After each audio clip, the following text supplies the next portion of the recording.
పరువు హత్యలు ఇంకా కొనసాగుతూనే ఉన్నాయి. తమకు అన్యాయం జరిగి ఉంటే పోలీసులకు ఫిర్యాదు చేయాలి. ఎవరైనా తమ ఆడపిల్లల జోలికొస్తే ఫిర్యాదు చేస్తే చాలు. చట్టాలు ఇప్పుడు చాలా కఠినంగా ఉన్నాయి. ఇక మైనర్ బాలికల వెంబడి పడితే అంతే సంగతులు, జీవితాంతం జైలుకే. కానీ చట్టాన్ని చేతుల్లోకి తీసుకుంటున్నారు కొంతమంది. అది చాలా తప్పు. తెలంగాణలోని పెదపల్లి జిల్లా ఎలిగేడు మండలం ముప్పిరితోటలో పరువు హత్య జరిగింది. గ్రామానికి చెందిన పూరెల్ల సాయి కుమార్ వయసు 20 ఏళ్లు. 9వ తరగతిలో చదువు మానేశాడు. అయితే ఇతడు జులాయిగా తిరుగుతున్నాడనే ఫిర్యాదులు కూడా గ్రామంలో ఉన్నాయి. సాయి కుమార్ అదే గ్రామానికి చెందిన ఓ యువతిని ప్రేమిస్తూ ఉన్నాడు.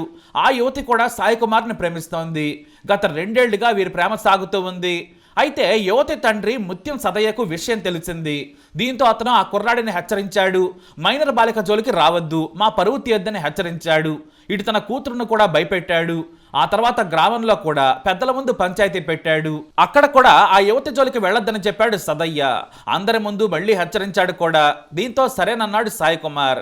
కానీ వారి ప్రేమ రహస్యంగా కంటిన్యూ అయ్యింది. తన మాట వినడం లేదని, కులాంతర ప్రేమతో తన పరువు తీస్తున్నాడని యువతి తండ్రి పగ పెంచుకున్నాడు. తన పరువు నిలబడాలంటే యువకుడిని చంపాలనుకున్నాడు. దీంతో సమయం కోసం ఎదురు చూశాడు. మరోవైపు ఆ యువతి సాయి కుమార్ రహస్యంగా ప్రేమించుకుంటూనే ఉన్నారు. రహస్యంగా కలుసుకుంటున్నారు కూడా. అయితే మార్చి 27న సాయి కుమార్ బర్త్డే. పెద్దపల్లిలో హాస్టల్లో ఉంటూ డిగ్రీ సెకండ్ ఇయర్ చదువుతోంది ఆ యువతి. ఉదయం ఆ యువతితో పుట్టినరోజు వేడుకలు జరుపుకున్నాడు. ఈ విషయం కాస్త సదయ్యకు తెలిసింది. రగిలిపోయాడు. నా పరువు రోజు రోజుకు తీస్తున్నాడని ఉన్మాదిలా మారాడు. అయితే రాత్రి 9:30 సమయంలో తన స్నేహితులతో కలిసి బర్త్డే వేడుకలు చేసుకుంటున్నాడు సాయి కుమార్. కేక్ కట్ చేశాడు. మద్యం తాగేందుకు సిద్ధమయ్యారు. ఇక అతని స్నేహితులు రాకేష్, అభిషేక్లు మందులోకి స్నాక్స్ తీసుకొచ్చేందుకు కిరాణా షాప్కి వెళ్లారు. అప్పుడు సాయి వెంబడి ఇతర స్నేహితులైన అఖిల్, హన్సిక్ ఉన్నారు. సాయి కుమార్ పుట్టినరోజు వేడుకల లొకేషన్ సదయ్యకు తెలిసిపోయింది. దీంతో గొడ్డలు తీసుకుని వారి దగ్గరకు వచ్చాడు. చీకటిగా ఉండడంతో వాళ్ళు గమనించలేదు. అతని చేతిలో గొడ్డలున్న విషయం కూడా వాళ్ళు చూడలేదు. కానీ ఒక్కసారిగా యువతి తండ్రి గొడ్డలు తీసి దాడి చేసేందుకు ప్రయత్నం చేశాడు. సదయ్య గొడ్డలెత్తగానే అందరూ పారిపోవటం మొదలు పెట్టారు. ఇక సాయి కుమార్ వెంటపడ్డాడు సదయ్య. దాదాపుగా 200 మీటర్లకు పైగా సాయి కుమార్ ని వెంటాడాడు. చీకటిగా ఉండడంతో ఎటు వెళ్లాలో అర్థం కాక కాస్త నెమ్మదిగా పరిగెత్తుతూ ఉండడంతో వెనుక నుంచి గొడ్డలి పొడితో బలంగా బాదాడు. దీంతో కింద పడిపోయాడు సాయి కుమార్. ఆ వెంటనే కనికరం కూడా లేకుండా మెడ మీద గొడ్డలతో నరికాడు. ఇంతలో స్నేహితులు ధైర్యం చేసి సంపద్దని గొడ్డలు లాక్కున్నారు. మరోవైపు రక్తమడుగులో కొట్టుమిట్టాడుతున్న సాయి కుమార్ను చూసి కేకలేశారు స్నేహితులు. ఆ కేకలకి అక్కడి నుంచి సదయ్య పారిపోయాడు. మరోవైపు వెంటనే సాయి కుమార్ పై గొడ్డలతో సదయ్య దాడి చేశాడు. తొందరగా రావాలని తండ్రి పరశురాములకు ఫోన్ చేశారు స్నేహితులు. కంగారుగా తండ్రి వచ్చి కొడుకును చూడగానే వణికిపోయాడు. ఇతర కుటుంబ సభ్యులతో కలిసి సాయి కుమార్ ను సుల్తానాబాద్ ఆసుపత్రికి తరలించారు. కానీ అప్పటికే చనిపోయినట్టు డాక్టర్లు చెప్పడం సాయి కుమార్ తల్లిదండ్రుల రోదనలు మిన్నంటాయి. మరోవైపు పోలీసులకు గ్రామస్తులు, సాయి కుమార్ కుటుంబ సభ్యులు సమాచారం ఇచ్చారు. పోలీసులు సదయ్య కోసం వెతకడం మొదలు పెట్టారు. అయితే ఈ లోపే నిందితుడు జూలపల్లి పోలీస్ స్టేషన్ ఎదుట లొంగిపోయాడు. తన మైనర్ కూతురు వెంటపడ్డందుకు చంపేశాను, ఎంత చెప్పినా వినలేదని హంతకుడు పోలీసులకు చెప్పాడు. అయితే సాయి కుమార్ కూడా ఈ హత్య కంటే ముందే చనిపోయేవాడే. అతన్ని మృత్యువు గురువారమే వెంటాడింది.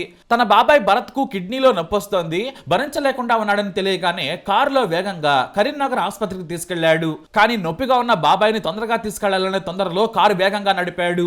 దీంతో దుబ్బపల్లి దగ్గర కారు 2 పల్టీలు కొట్టింది. ఈ ఘటనలో సాయి కుమార్ సురక్షితంగానే బయటపడ్డాడు. అతని బాబాయ్ కూడా ఎలాంటి ప్రాణహాని లేకుండా బయటపడ్డాడు. లేదంటే ఆ సమయంలోనే సాయి కుమార్ ప్రాణం పోయి ఉండేదేమో. కానీ అదృష్టం ఆ సమయంలో అయితే వచ్చింది. ఆ తర్వాత మాత్రం నిలవలేదు. ప్రియురాలు తండ్రి రూపంలో వెంటాడింది. అతని చేతిలోనే దారుణ హత్యకు గురయ్యాడు. అయితే సాయి కుమార్ తల్లిదండ్రులకు కొడుకు మరణం నరకమే. ఎందుకంటే 2016లో సాయి కుమార్ చెల్లెలు డెంగీతో చనిపోయింది. ఇప్పుడు కొడుకు కూడా హత్యకు గురి కావడంతో తల్లిదండ్రులు కన్నీటి పర్యంతమయ్యారు. మరోవైపు మృతుడి తండ్రి పరశురాములు మరో వర్షన్ వినిపించారు. ఓ మీడియా సంస్థతో మాట్లాడిన పరశురాములు, నా కొడుకు ఆ యువతి 2 ఏళ్లుగా ప్రేమించుకుంటున్నారు. మాకు కూడా తెలిసింది. 2 కుటుంబాల మధ్య గొడవలు కూడా జరిగాయి. నా కొడుకును చంపుతానని కూడా బెదిరించారు. ఆ ప్రయత్నాలు కూడా చేశారు. నేను పోలీసులకు ఫిర్యాదు చేశానని చెప్పాడు ఆయన. అలాగే ఇక్కడే మరో విషయం కూడా ఉంది. ఆ యువతి తల్లితో హరీష్ అనే వ్యక్తి వివాహేతర సంబంధం పెట్టుకున్నాడు. వాళ్ళిద్దరు అక్రమ బంధాన్ని నా కొడుకు చూశాడు. ఇది అందరికీ చెబుతాడనే హరీష్ ఆ యువతి తల్లి తండ్రి కలిసి చంపినట్లుగా నాకు అనుమానంగా ఉంది. నాకు న్యాయం చేయాలని పోలీసులను వేడుకున్నాడు హతుడి తండ్రి. మరోవైపు యువతి మైనర్ కావడంతో ఆమెకు సంబంధించిన విషయాలను పోలీసులు బయటపెట్టలేదు. ఇక క్షణికావేశంలో హత్యలు చేయడం వల్ల ఏమీ లాభం ఉండదు. ముందే పోలీసులకు ఆ యువకుడి మీద ఫిర్యాదు చేస్తే పోలీసులు చర్యలు తీసుకునేవారు. ఇప్పుడు హత్య చేయడం వల్ల హంతకుడిగా మారాడు సదయ్య. కుటుంబం మొత్తం జైలుకెళ్లాల్సిన పరిస్థితి. చట్టాన్ని చేతుల్లోకి తీసుకోవడం వలన నష్టమే కానీ లాభం ఏమాత్రం ఉండదనే విషయాన్ని గుర్తుంచుకోవాలి. పరువు హత్యతో ప్రపంచానికే తెలిసి ఇప్పుడు పరువు పోతుంది. ఇందులో పరువు నిలబడలేదనే విషయాన్ని అందరూ గ్రహించాలి. సదయ్య హంతకుడిగా మారి సాధించేది ఏమీ ఉండదని పోలీసులు చెబుతున్నారు. మరి ఈ హత్యపై మీరేమంటారు? మీ అభిప్రాయాన్ని కమెంట్ ద్వారా తెలియజేయండి. ఇప్పుడు అప్డేట్స్ కోసం మై ఛానల్ ఫాలో అవ్వండి, అలాగే తప్పకుండా సబ్స్క్రైబ్ చేసుకోండి. నిన్న సాయంత్రం ఈ రాత్రి సమయంలో 9:30 ప్రాంతంలో ఊరెళ్ళ సాయి కుమార్ బర్త్డే సందర్భంగా మేము మా ఊర్లో ఒక టెంపుల్ ఉంటుంది, అక్కడ ఓపెన్ ప్లేస్ ఉంటుంది, అక్కడికి వెళ్ళి కేక్ సెలబ్రేషన్ చేసుకున్నాక మేము అక్కడ కాసేపు కూర్చున్నాం. ఒక ఎక్సెల్ బండి అయినా బైక్ వేసుకొని వచ్చింది మా దగ్గరికి. వచ్చి గుడ్డలతోని ఊరెళ్ళ సాయి కుమార్ను దాడి చేసినాక మేము అయిపోద్దిగా తిని టెన్షన్ పడి మేము అటు చూసేసరికి సాయి కుమార్ అక్కడి నుంచి తప్పించుకొని ముప్పిరితోట బొడ్రాయి దగ్గరికి వెళ్ళినాక ఆయన ముత్యం సదయ్య అనే పర్సన్ సాయి కుమార్ను వెంబడి గుడ్డలు అనుకొని వెంబడి ఉరికి అక్కడ సాయి కుమార్ సుహోదకి కింద పడిపోయినాక టర్నింగ్ పైన ఆ గుడ్డలతో నరికి అక్కడ నుంచి నేను అంతలోపు నేను అక్కడ గుడికి అక్కడ జరిగిన ఘటన కాడికి ఉరికి చూసేసరికి ఇక్కడ 4 దెబ్బలు వేసినాయి అక్కడ గుడ్డలతో. కొందరు గుంజుకొని నేను ఇటు వస్తుంటే నా చేతిలో గుడ్డలు పెట్టి రైట్ అని వెళ్ళిపోయింది సార్. మళ్ళీ అంతలోపు అబ్బాయికి బ్లీడింగ్ బాగా అవుతుంటే నేను వాళ్ళ ఫాదర్ మా అన్నయ్య రమ్మని తొందరగా ఆయనకు ఫస్ట్ ఎయిడ్ లాగా చేసుకొని ఆటోలో తీసుకొని సుల్తానాబాద్కి వచ్చినాం సార్. అంతలోపు చనిపోయాడు. సదయ్య ఏమవుతాడు? అమ్మాయికి ఫాదర్ డాడీ. అంటే బర్త్డే రోజే జరిగింది ఇది. బర్త్డే రోజు సార్.